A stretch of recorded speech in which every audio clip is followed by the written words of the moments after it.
I'm John Valentino, president of John and Bobs Corporation, and I'm a landscape architect, a landscape contractor with a lot of experience. Chip and I, I've been working 41 years. Chip's a little bit short of that, but he's catching up.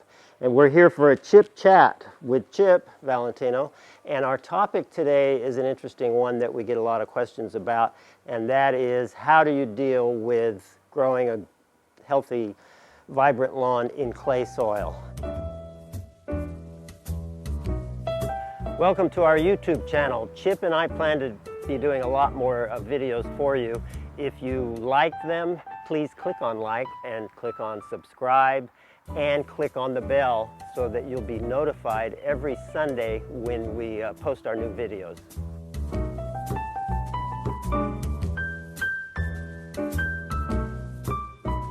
Okay, our first item is an interesting one because it has a lot to do with how our whole product line got started. And that item is to aerify heavy, poorly draining soil in lawn.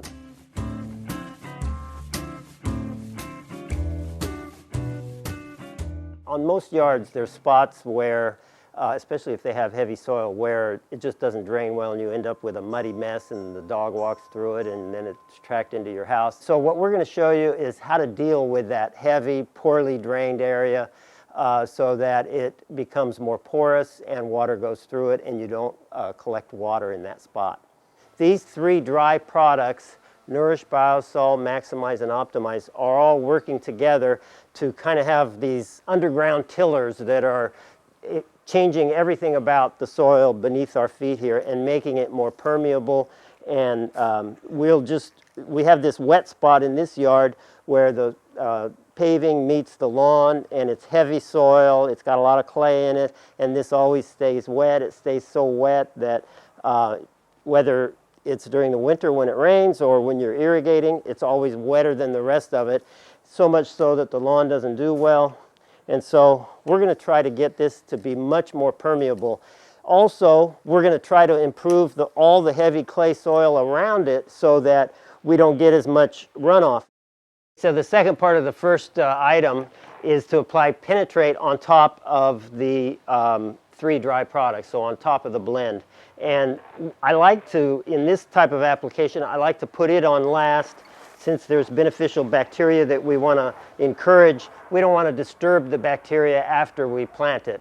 And we're going to put it all over again with the same theory as the blend that we put on. We're going to spray it heavily in the areas that aren't draining, where the lawn's not growing, and then more lightly everywhere.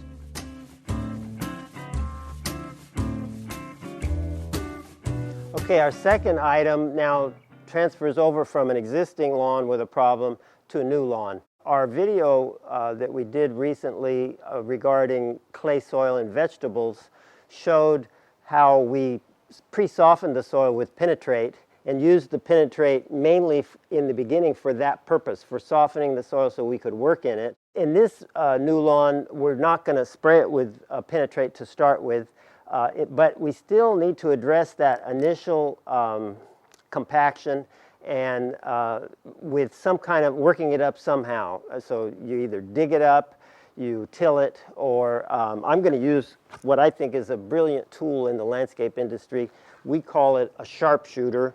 It's a big heavy bar on a spade, and instead of tilling it, this sharpshooter works great so that we're going to try to break through that heavy compacted crust.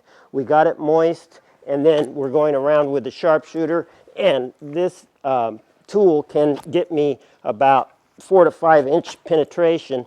As you can see, I'll show you on the blade, we're all the way to here, and so at least 5 inches there. And so I went around and did that throughout, and that way I know that right off the start I'm going to have some area for the exchange of air and water, and also some loosened area that the roots can penetrate into.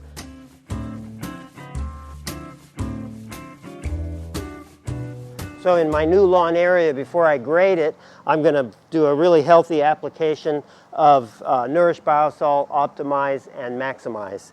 And we mixed it together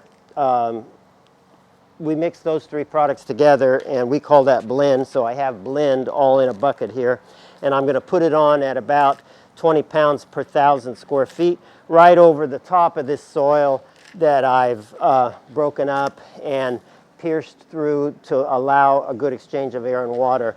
And the whole purpose of this is now when we grade it, it'll get mixed into just about the top half to 1 inch of soil. We don't want it really deeper than that. I could have put it on at first before I started breaking it up, and there would be no damage done there. I mean, that would work fine, but I like to keep the product, I think we get the most for our money if we keep the product in the top inch or so. And so I put it on after, whether we tilled or we use a sharpshooter or we use some special shovel for double digging or whatever method you like to break up the soil and break up that compaction right on top. From there, we'll throw on our blend, and then we will rake it in lightly.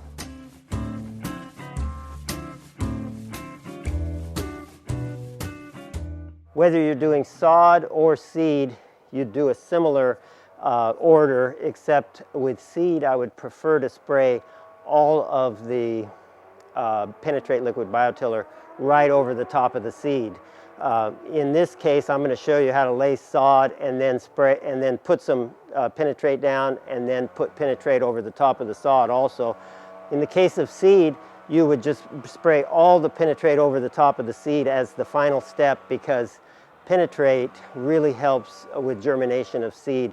Not only it increases the rate of germination, but it increases the speed. When I use sod, I like to use the penetrate just before we lay the sod. And we're going to do a good layer of penetrate liquid biotiller, and then I'm going to spray it over the top of the sod too. You could do one or the other. I like to do both. And then we know that we've got a good start to the sod, and then you can just water the sod as necessary from there. So I had these sod scraps that we're using. That's why they're not going to fit real well, but we're going to piece them together because we just have a little small area here.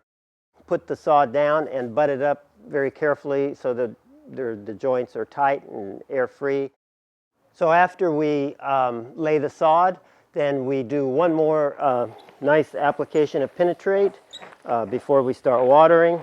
And the penetrate goes all over. You can spray it on like this. You can take the nozzle off and get even more on there by just kind of throwing it around.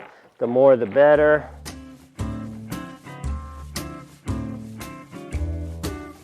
So whether you plant your new lawn in clay soil with seed or with sod, watering is a really critical part of it. If it's seed, you don't want to water it a lot, but that seed has to be kept moist when the sun's out. So it's completely different watering than long-term watering. What you want to do is, say about 9 or 10 o'clock in the morning, have the first, either you water it manually or your sprinklers come on. And you don't want to water deeply, which eventually you want to water your lawn deeply. But right now you want to water very shallow because you just want to keep the seed moist. And you want to water, if you have high temperatures, say 80 to 100 degrees somewhere in there, you want to water probably 3 or 4 times a day, keeping that seed moist. And a similar philosophy for sod, because the sod, all its roots have just been cut off, it's stressed, it needs the top part to stay moist. So you would also water it 2 or 3 times a day when the sun's out. And that's completely opposite how you would water once it roots. And once the sod roots, once the seed germinates, then you would change to a more traditional style of watering, which is encouraging deep rooting as much as you can and not watering during the day. You would normally water just before the sun comes out and then let the sun dry out all of the water that you just applied.